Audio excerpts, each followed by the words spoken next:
तो next topic है हमारे पास फ्रिक्शन का टॉपिक, जो कि इस चैप्टर का बहुत सबसे ज्यादा the most important topic of this chapter है। ठीक है भाई, तो हमारे पास जो है फ्रिक्शन सबसे पहले होता क्या है, इसकी डेफिनेशन पढ़ते हैं बुक से। The force that resist relative motion between two surfaces is called friction. वो फोर्स जो कि दो सरफेसेस के दरमियान मोशन को रेजिस्ट करता है यानी कि रोकता है। ठीक है, रिलेटिव मोशन को, रिलेटिव मोशन यानी कि अगर मिसाल के तौर पर मैं दो सरफेसेस की बात करूं, ये मेरे दो हाथ हैं, ये एक सरफेस ये एक सरफेस, इस हाथ पे मैं दूसरे हाथ को रखूं और एक वेट दूं, तो मैं अपने ऊपर वाले हाथ को नीचे वाले हाथ के मुकाबले में आगे बढ़ाने में थोड़ा सा मुझे मुश्किल हो गया अगर मैं इस पे वेट दिया हुआ है। इसी तरीके से उल्टा कर लूं, इस वाले को इस पे रखूं तो भी मुश्किल होगी। तो इसके रेफरेंस से इसका मोशन, इसके रेफरेंस से इसका मोशन, ये कहलाता है रिलेटिव मोशन।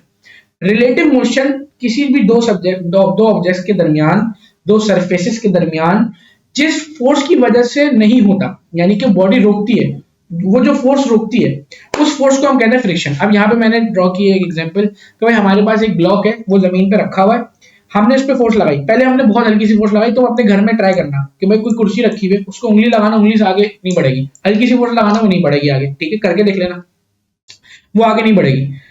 फिर तुम उस पर थोड़ी सी और ज्यादा फोर्स लगाना, नहीं बढ़ेगी। एक पॉइंट आएगा, फिर उस वक्त तक तुम फोर्स लगाओगे तो उस वक्त तक फोर्स को कोई असर नहीं आ रहा होगा, उससे ज्यादा तुम फोर्स बढ़ाओगे तो तुम्हारे पास फिर मूव होना शुरू होगी। तो उस वक्त तक जो फोर्स हो रही थी वो कहां जा रही थी, जो फोर्स लग रही थी, फॉर एग्जाम्पल तुम लगा रहे थे यहाँ पे 2 न्यूटन की फोर्स, सही है, इस डायरेक्शन में। तो वो 2 न्यूटन की फोर्स क्यों इसके अंदर एक्सेलरेशन प्रोड्यूस नहीं कर रही थी, मूवमेंट प्रोड्यूस नहीं कर रही थी, क्यों नहीं कर रही थी? उसकी वजह यह है कि हमारे पास जमीन की तरफ से अपोजिट डायरेक्शन में एक फोर्स लगती है जिसको हम कहते हैं फ्रिक्शन, और इसको स्मॉल एफ से डिनोट करते हैं, इसी तरीके से लिखते हैं। ठीक है, स्मॉल एफ से डिनोट करते हैं, इसको हम कहते हैं फ्रिक्शन।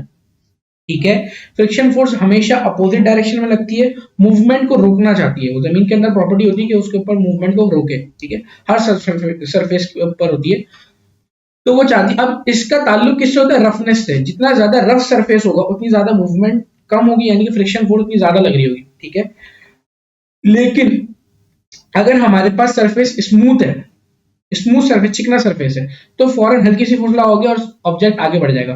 तो जो स्मूथ सरफेस होता है उस पे जो फ्रिक्शन होता है वो बहुत कम होता है, पहली बात। ठीक है, क्या बोला?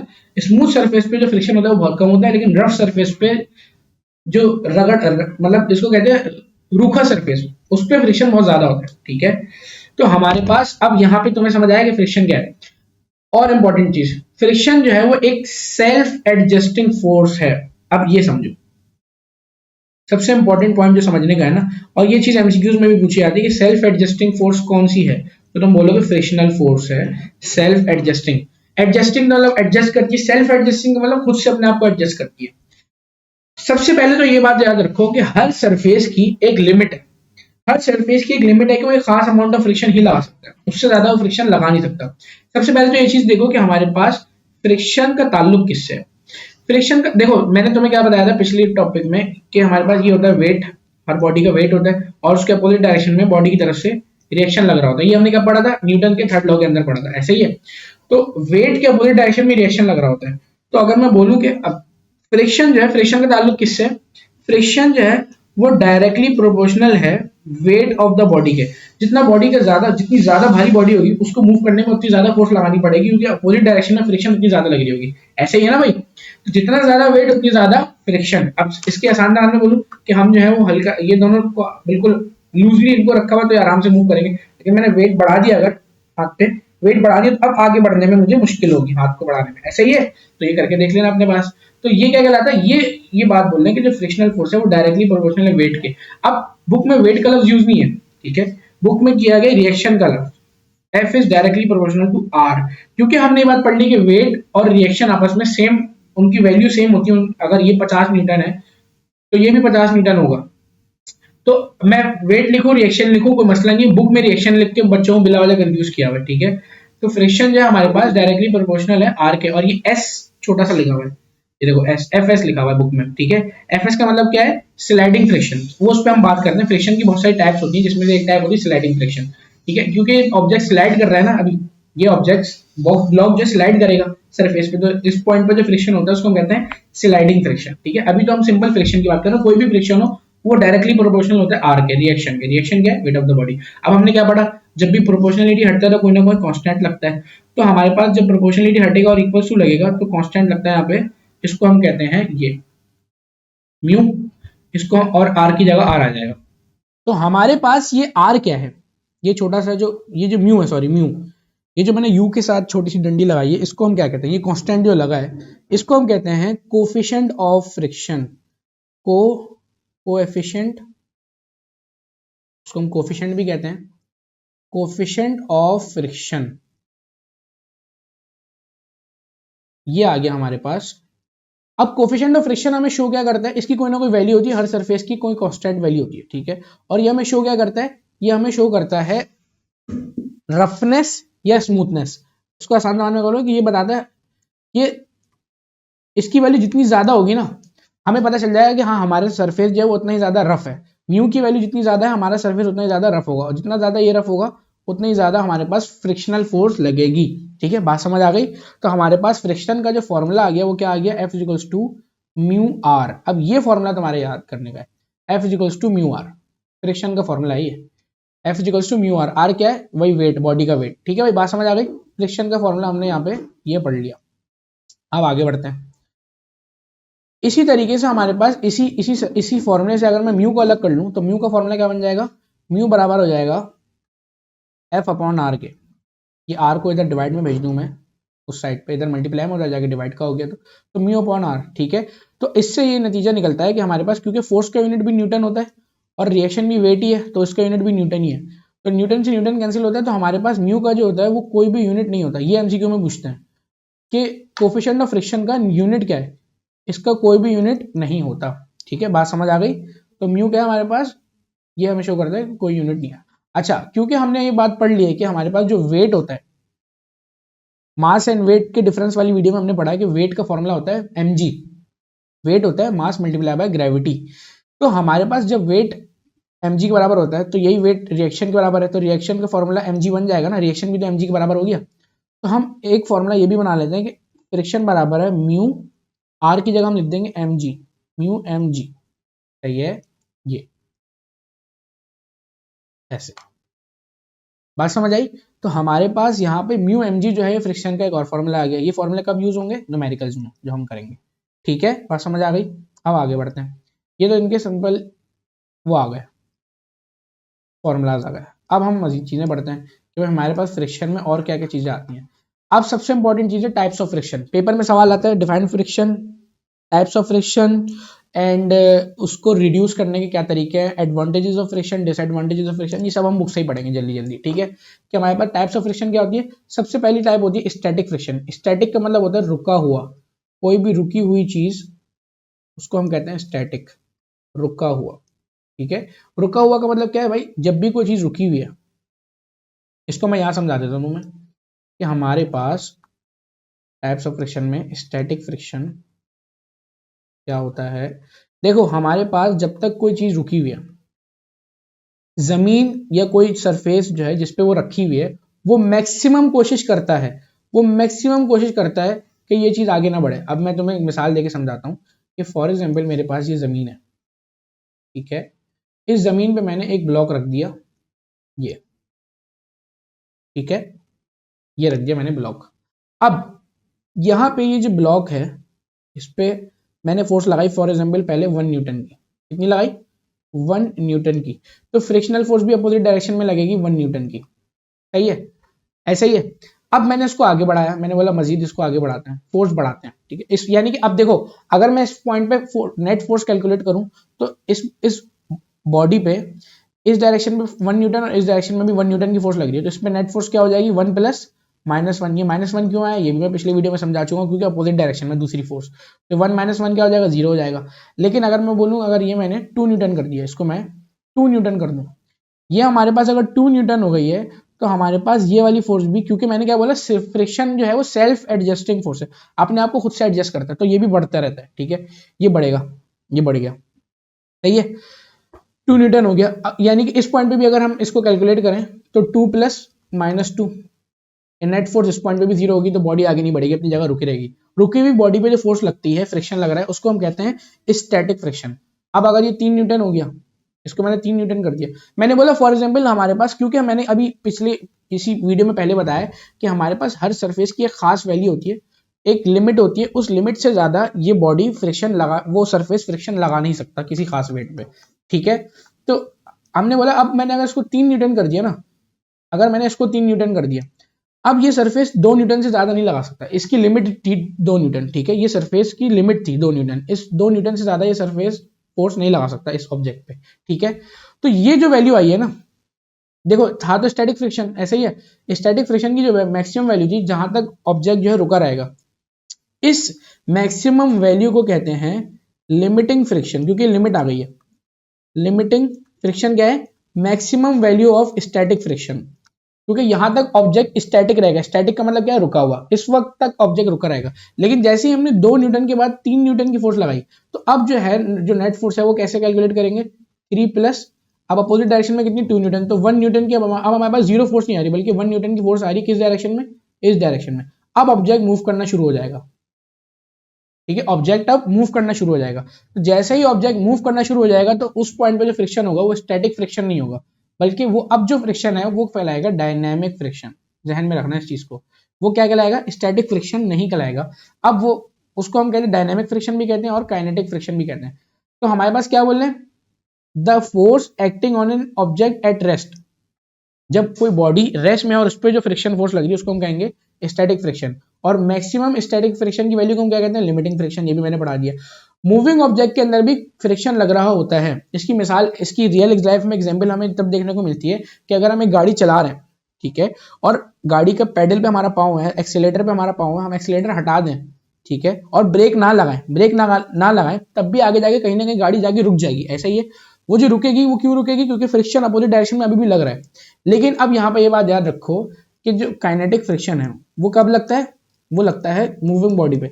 लेकिन काइनेटिक फ्रिक्शन की जो वैल्यू होती है ना, वो उतनी ज्यादा नहीं होती जितनी ज्यादा स्टैटिक फ्रिक्शन की होती है।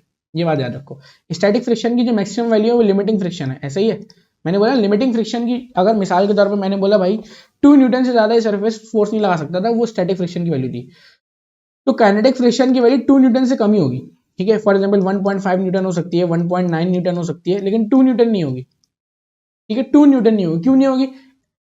इसकी एग्जांपल ऐसे समझ लो कि हमारे पास, इसको डिटेल में हम पढ़ते हैं फर्स्ट ईयर के अंदर कि क्यों नहीं होती, लेकिन अभी तुम इसको आसान जबान में ऐसे समझ लो कि जैसे बच्चा बड़ा होता रहता है, अब तुम लोगों की जबान में तुम्हें समझाता हूँ, ठीक है। जैसे बच्चा बड़ा होता रहता है, अब उसका दिल करता है यार मैं घर से बाहर निकलूं, घूमूं, दोस्तों के साथ घूमने फिरने जाऊं, लेकिन माँ बाप मना करते हैं, बेटा अभी मैट्रिक कर लो उसके बाद निकलना। ऐसे ही होता है, बेटा मैट्रिक कर लो उसके बाद चले जाना।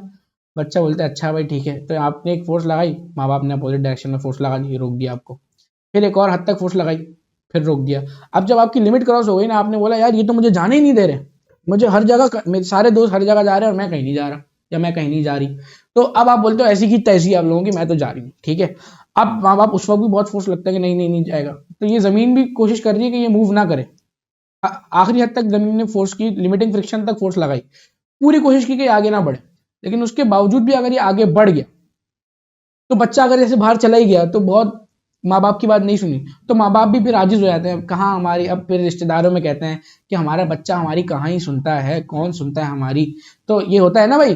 तो फिर वो इतनी ज्यादा फोर्स भी, इतनी ज्यादा आपको वो भी नहीं करते, आराम से कहते हैं बेटा, रेजिस्ट तो करते हैं, अभी भी बोलते हैं, समझाते हैं बेटा नहीं जाया करो, समझा समझा के थक गए तुम्हें, तुम मान ही नहीं रहे हो। तो वो क्या है? वो काइनेटिक फ्रिक्शन है, आप मूव कर रहे हो, आप घूम फिर रहे हो, लेकिन उस वक्त भी फ्रिक्शन लग रहा है आप पे, ठीक है, माँ बाप की तरफ से। तो वो जो फ्रिक्शन, हालांकि वो आपके भले के लिए ही होता है, लेकिन वो जो फ्रिक्शन है वो कम होता है, उसकी वैल्यू इतनी ज्यादा नहीं होती जितनी इंटेंसिटी उस वक्त होती है जब आप जबरदस्ती घर से बाहर निकल रहे होते हैं। सही है, बात समझ आई? तो ये था काइनेटिक फ्रिक्शन। अब हमारे पास इसकी 2 टाइप्स और होती हैं। काइनेटिक फ्रिक्शन के अंदर ही आती हैं 2 टाइप्स, एक स्लाइडिंग फ्रिक्शन और एक जो है वो रोलिंग फ्रिक्शन।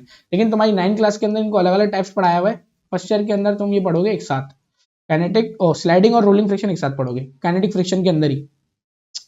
देखो, क्योंकि स्लाइडिंग भी मूविंग बॉडी के अंदर लगता है और रोलिंग भी मूविंग बॉडी के अंदर। बस सिंपल एग्जांपल क्या है कि हमारे पास जो रोलिंग बॉडी, अगर कोई सरफेस पे बॉडी रोल कर रही है तो उसको हम कहेंगे रोलिंग फ्रिक्शन, उस पॉइंट पे जो फ्रिक्शन लगेगा वो रोलिंग फ्रिक्शन है। और अगर किसी सरफेस पे बॉडी स्लाइड कर रही है, ठीक है, तो उसको हम कहेंगे स्लाइडिंग फ्रिक्शन। सिंपल है, ठीक है ना, ये मैं पहले भी बता चुका हूँ, क्या इसको हम कहेंगे स्लाइडिंग फ्रिक्शन। अब बस तुम्हें यहाँ पे याद क्या रखना है कि हमारे पास जो स्लाइडिंग फ्रिक्शन की वैल्यू होती है वो रोलिंग फ्रिक्शन से ज्यादा होती है। Sliding is greater than rolling, sliding friction की जो वैल्यू होती है वो रोलिंग फ्रिक्शन से ज्यादा होती है। क्यों? क्योंकि हमारे पास स्लाइडिंग फ्रिक्शन के अंदर एक बहुत बड़ा एरिया कांटेक्ट में होता है जमीन के साथ, लेकिन रोलिंग की अगर मैं बात करूँ ना तो एक चीज इतना सा हिस्सा कांटेक्ट में होता है। अगर मैं इसको यहाँ ड्रॉ करके दिखाऊं कि हमारे पास एक स्लाइडिंग के अंदर बहुत बड़ा हिस्सा जो है वो जमीन के साथ कांटेक्ट में होता है, ये देखो यहाँ से लेकर यहाँ तक कांटेक्ट में है। लेकिन रोलिंग के अंदर क्या होता है, उसी उसी मास का मैं अगर सेम, मतलब मैंने बोला ये 5 न्यूटन का है, इसका वेट ये भी 5 न्यूटन का है, तो अगर इसकी मैं बात करूँ तो इसको कम हिस्सा जमीन से होता है, बाकी ऊपर ही उठा हुआ था, सही है। तो जमीन का सिर्फ इतना सा पार्ट जो है वो अपोजिट डायरेक्शन में फोर्स लगा रहा था, लेकिन यहाँ पे क्या होता है, यहाँ ये हर पार्ट जो है इस पे अपोजिट डायरेक्शन में फोर्स लगाते हैं तो ज्यादा फोर्स लगती है। तो स्लाइडिंग फ्रिक्शन एमसीक्यू आता है कि स्लाइडिंग फ्रिक्शन जो है वो रोलिंग फ्रिक्शन से ज्यादा होता है या कम होता है, तो आप बोलते हो ज्यादा होता है, ठीक है, ये चीज समझ आ गई। अब पढ़ते हैं advantages of friction. Advantages of friction आप इसी में से पढ़ लो कि हमारे पास सबसे, इसके पॉइंट्स बना लेना तुम, ठीक है, पॉइंट्स की फॉर्म में लिखना। एडवांटेजेस ऑफ फ्रिक्शन में सबसे पहला पॉइंट क्या होता है कि हम जो है वॉक कर सकते हैं फ्रिक्शन की वजह से। अगर फ्रिक्शन ना हो तो हम जमीन पे स्लिप ही होते रहे, ऐसा ही है ना भाई, फ्रिक्शन की वजह से ही हम जमीन पे खड़े हो पाते हैं, चल पाते हैं, ठीक है। तो friction enable us to walk on the ground. उसके अलावा उन्होंने क्या बोला भाई, हमारे पास फ्रिक्शन हमें प्रोटेक्ट करता है स्लाइडिंग से, ये वही पॉइंट आ गया, ठीक है।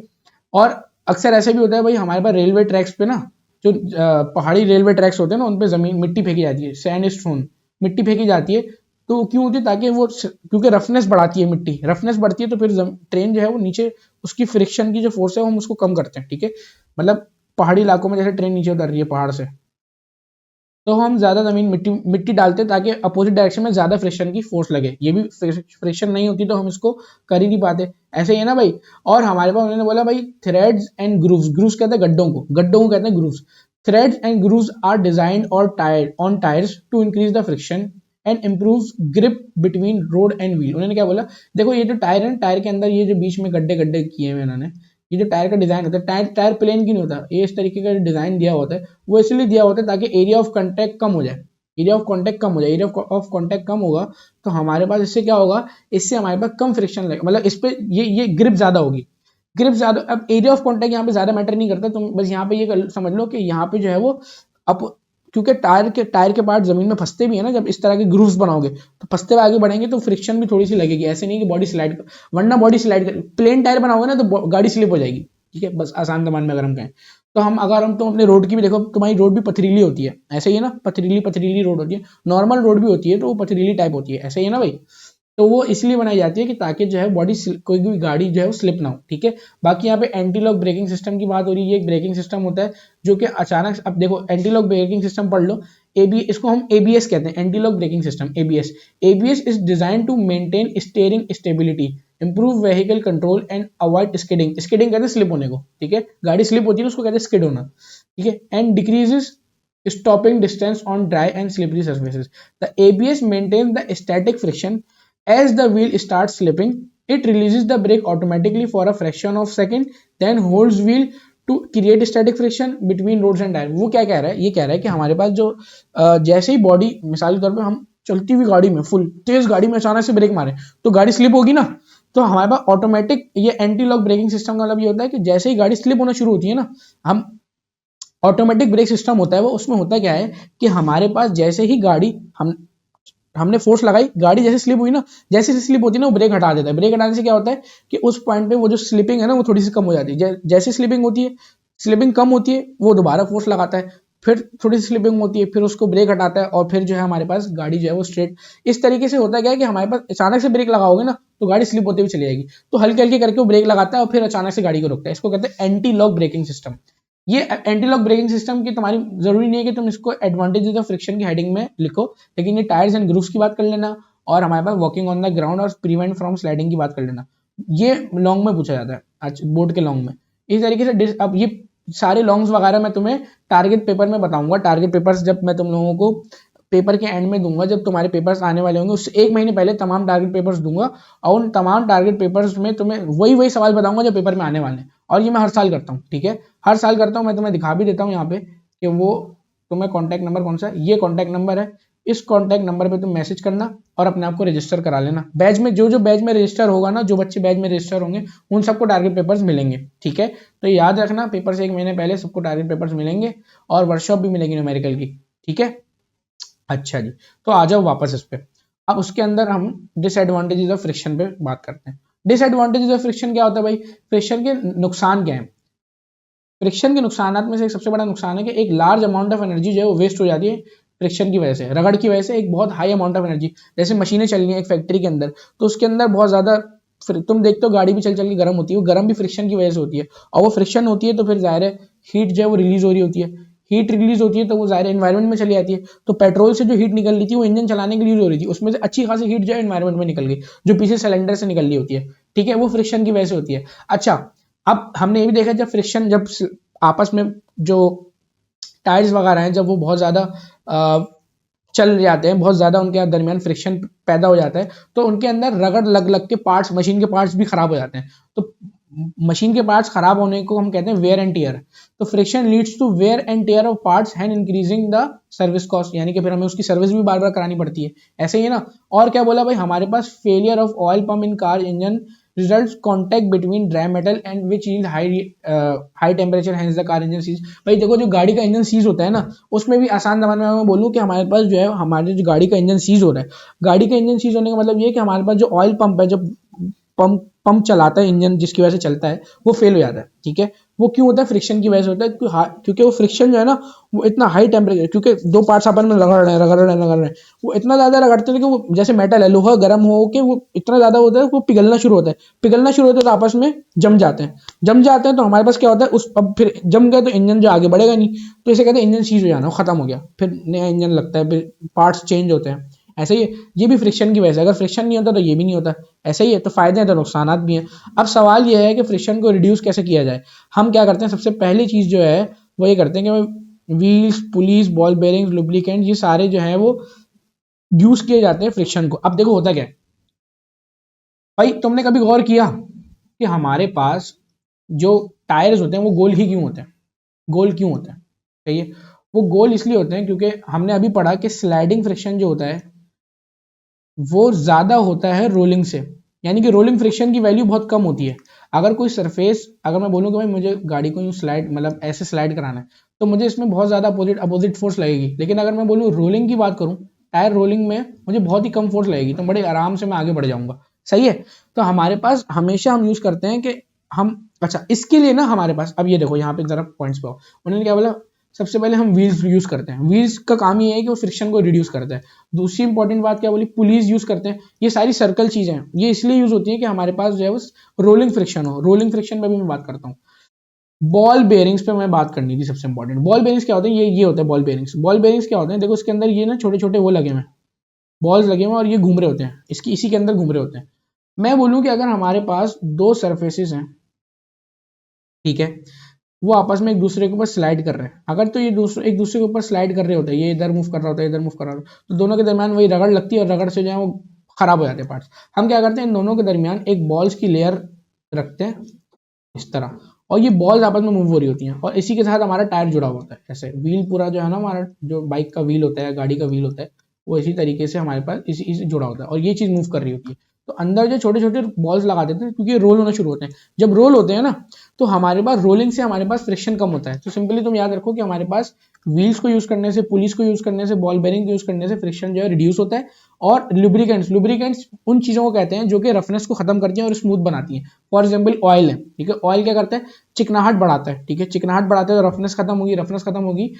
इसकी आसान जबान में बोलूँ कि एक सरफेस बहुत रफ है, तो जमीन पे ऑयल फेंक दो तो वो जो है वो स्मूथ हो जाएगा, तो फ्रिक्शन बहुत कम मिलेगी, ठीक है। तो ये तरीका है इसको यूज करने का, ठीक है। तो हम इसलिए कहते हैं भाई, बाइक में ऑयल डलता है, गाड़ी में ऑयल डलता है, सिलाई मशीन में ऑयल डलता है, बाईसाइकिल में ऑयल डलता है, ये सब चेन में यूज डलता है। ये सब क्यों यूज होता है, फ्रिक्शन को रिड्यूस करने के लिए, ठीक है। और ये पार्ट्स का वेयर एंड टियर को रोकता है, ठीक है। और शेप्स ऑफ व्हीकल को भी डिजाइन किया जाता है फ्रिक्शन को रिड्यूस करने के लिए, एयर रेजिस्टेंस को, एयर फ्रिक्शन को। वो कैसे, शेप ऑफ व्हील, देखो तुमने जहाज की शेप देखी है, जहाज की शेप नोकीली होती है, इसको कहते हैं स्ट्रीमलाइन शेप। क्या कहते हैं, स्ट्रीम लाइंड शेप। स्ट्रीमलाइन का मतलब ये होता है नोकीली शेप। आसान जबान में अगर हम बोले नोकीली शेप, नोकीली शेप का काम ये होता है कि वो फ्रिक्शन को बहुत कम करता है। अगर हम मिसाल के तौर पे जहाज को ऐसा बना लेते, अब यहाँ पे दिख रही, जहाज को अगर हम ऐसा बनाते तो हर पॉइंट पे फोर्स लग रही होती है, एयर लग रही होती है अपोजिट डायरेक्शन में, सही है। तो हम क्या करते हैं, इसलिए नोकीला बना दें ताकि एयर जो है ऊपर से निकल जाए और नीचे से निकल जाए, तो इससे भी फ्रिक्शन कम होता है। यानी कि शेप ऑफ द बॉडी भी बहुत मैटर करती है हमारे पास फ्रिक्शन के लिए। तो यहाँ पे हमारे पास चैप्टर खत्म होता है। अब हमारे पास तुम इसकी बुक रीडिंग करना है, इसकी प्रैक्टिस करना, कोई भी सवाल हो मैसेज करो, नंबर दे दिया है तुम्हें, कोई भी सवाल हो मैसेज करो, हर चीज़ का तुम्हें जवाब मिलेगा। तो टेंशन की बात नहीं है। ये पूछना होगा किस तरीके से पेपर में करना है, क्या क्या लिखना है, सब हम तुम्हें बताएंगे। नोट्स हमारी वेबसाइट पे अपलोडेड है, ये साइट पे वेबसाइट भी चल रही है हमारी, ठीक है भाई, तो ये देखते रहना। तो हमारे पास अब यहाँ पे चैप्टर नंबर 3 डायनामिक्स खत्म होता है। अब हम मूव करेंगे अपने नेक्स्ट चैप्टर नंबर 4 की तरफ, ठीक है भाई। मिलते हैं नेक्स्ट लेक्चर में। अल्लाह हाफिज, टाटा, बाय बाय।